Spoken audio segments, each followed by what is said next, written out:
Oke, teman-teman, selamat datang kembali ke dalam tutorial merdekacloud.com.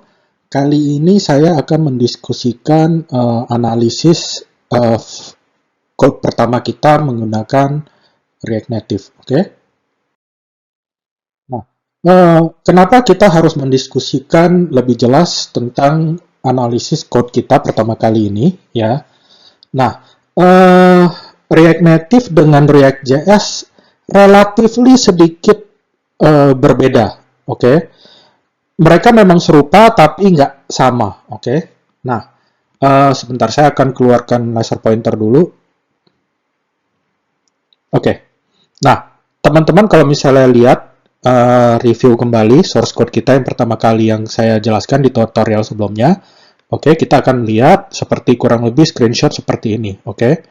Nah, ini sih pada dasarnya standar mengenai React.js, juga mungkin teman-teman udah sering lihat ya, average import seperti ini menggunakan React.js ya. Nah, lalu kita juga ada export default function app seperti biasa ya, seperti ini function. Nah, tapi yang sedikit berbeda itu adalah di HTML-nya ini, return value function page-nya ini sama style sheet ini, style sheet CSS ini, oke? Nah, kurang lebih kalau kita diskusi ya, ini adalah sebuah komponen di dalam React Native hampir sama dengan komponen di dalam React.js, oke? Nah, cuman perbedaannya adalah kalau di dalam React Native itu React Native tidak menggunakan HTML basic seperti yang biasa kita sering pakai, mungkin tag p, div, nah itu nggak ada gitu loh. Nah, sekarang perbedaannya adalah kalau kita mau pakai div itu adalah view ya. Nah, sedangkan kalau kita mau menulis p paragraf itu menggunakan tag text seperti ini, oke? Nah, begitu pula juga dengan CSS yang kita pakai di dalam komponen kita, oke? Nah, komponen kita itu pada dasarnya akan seperti kayak disesuaikan, diikuti dengan komponen yang di dalam page ini, oke? Seperti ini, di attach di dalam komponen ini, oke? Nah, kalau teman-teman lihat ini styles container ya, ini container ya, di attach ke dalam style yang di view ini, oke? View ini mempunyai background color seperti ini, pound triple F ya, align item center, justify content center, oke? Ini memang ada beberapa beberapa CSS properties yang kita akan diskusikan di next tutorial, tapi ini kurang lebih seperti ini ya. Nah, terus kita juga yang satu yang perlu saya highlight adalah di dalam React Native itu kita nggak bakal menggunakan grid, tapi kita akan menggunakan flexbox di sini.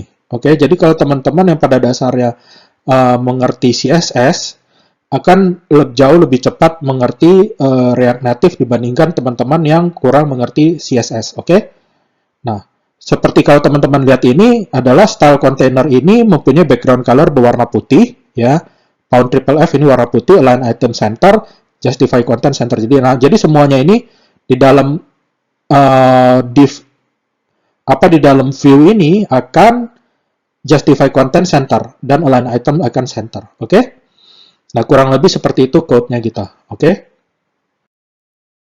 Nah, ini adalah kurang lebih daftar perbedaan React Native dan React JS. Oke? Satu, React Native tidak menggunakan HTML, mereka menggunakan components yang native dari React Native. Ya, CSS nggak akan bekerja di dalam React Native, ya, dan React.js yang package yang untuk React.js tidak akan bekerja di dalam React Native. Oke? Nah, kita tidak menggunakan class name atau CSS import di dalam React Native ya, tapi instead kita akan menggunakan CSS lookalike seperti justify content, align item, margin bottom 15. Nah, perbedaannya adalah kalau misalnya kita di dalam CSS itu kita menggunakan kebab case, biasa itu misalnya justify strip content atau justify content mengenai bahasanya apa di tulisannya kecil semua. Nah, sedangkan kalau misalnya di dalam React Native itu adalah justify huruf besar C content, oke? Seperti ini. Align items, I-nya huruf besar. Margin bottom. Nah, ini kita menggunakan camel case di dalam React Native, oke? Nah, kita tidak mempunyai div dan form di dalam React Native, ya. Nah, untuk lebih jelasnya, teman-teman bisa melihat di dalam React Native.dev, terus /docs/components and apis.html, oke?